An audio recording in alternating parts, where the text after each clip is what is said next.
Now on Toledo News this morning, Acoustics for Autism. The annual event is back. I have a preview coming up. Plus, playing politics, how some elected officials are using the East Palestine train derailment for political gain. And the Battle of I-75. The UT women are taking on their competitors from the not-so-distant South. It's Saturday, March 4th, 2023. Happy Saturday. I'm Jaden Jefferson, and thanks so much for joining me for Toledo News this morning. As always, we start with the check of your forecast. It'll be a partly cloudy start to the weekend, with a high in the upper 30s and low in the upper 20s. Due to reconstruction, State Route 25 between Signet Road and US 6 in Bowling Green is closed to through traffic through July 2023. While it shouldn't be, the train derailment in East Palestine has been turned into a political pawn ahead of the 2024 presidential election. I talked with Dr. Melissa Miller, professor of political science at Bowling Green State University, to discuss a former president's visit to the site and current president's hesitancy.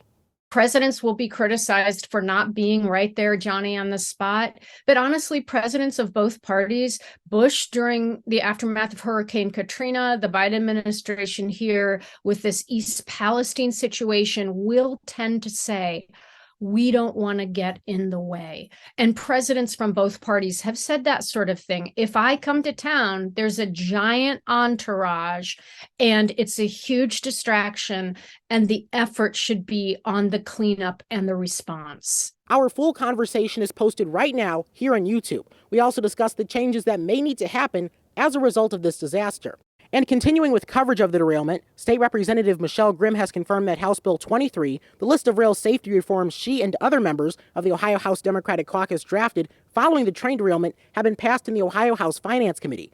The bill, which includes proposed changes such as a mandate of two-person crews and electronic detectors on railways, now waits further consideration on the House floor. Well, Acoustics for Autism is back Sunday, and joining me now is Scott Hayes with Project I Am, which puts on this event in downtown Maumee annually. Thanks for joining me.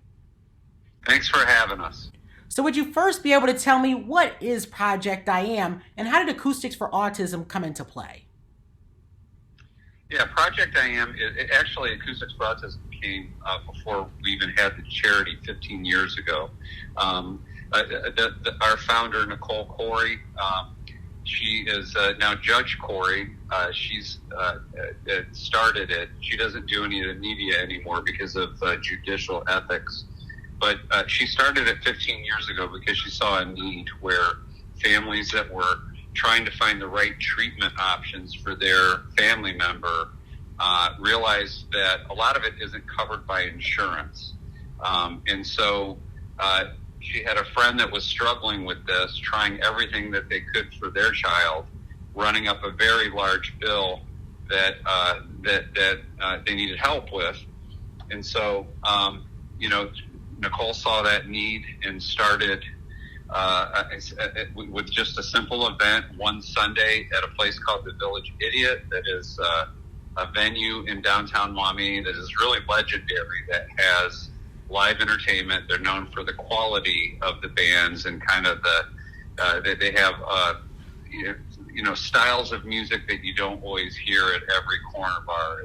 They do some unique stuff there. And so she thought it was a perfect venue to have this fundraiser. So 8 stages, over 90 musical acts. So there definitely won't be a shortage of things to do at this event in downtown Maumee. And as you mentioned, a lot of the costs for care here in our area, these are out-of-pocket costs. So what have been the benefits of having this event each year, and how have local families benefited?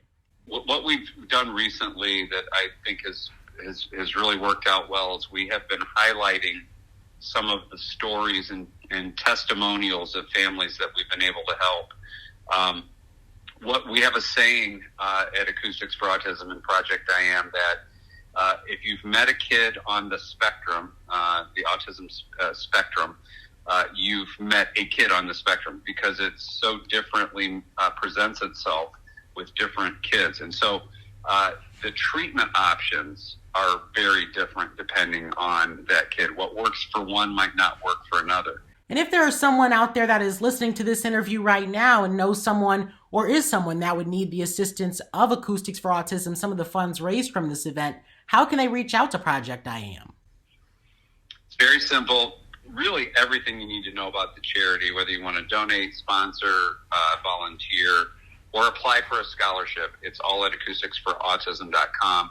That I can't say it enough. Fill it out completely. Send it to us. We meet as a board to go through them and then approve the scholarships. And from there, we distribute the funds from the scholarship fund that we endow. Well, really a great event for a really great cause. And again, Acoustics for Autism happening Sunday, starting at noon, going to 2 a.m. So, of course, plenty of things to do. Again, 8 stages, 90 bands, a lot of different local acts. Scott Hayes of Project I Am, thank you so much for your time. Thanks, Jaden.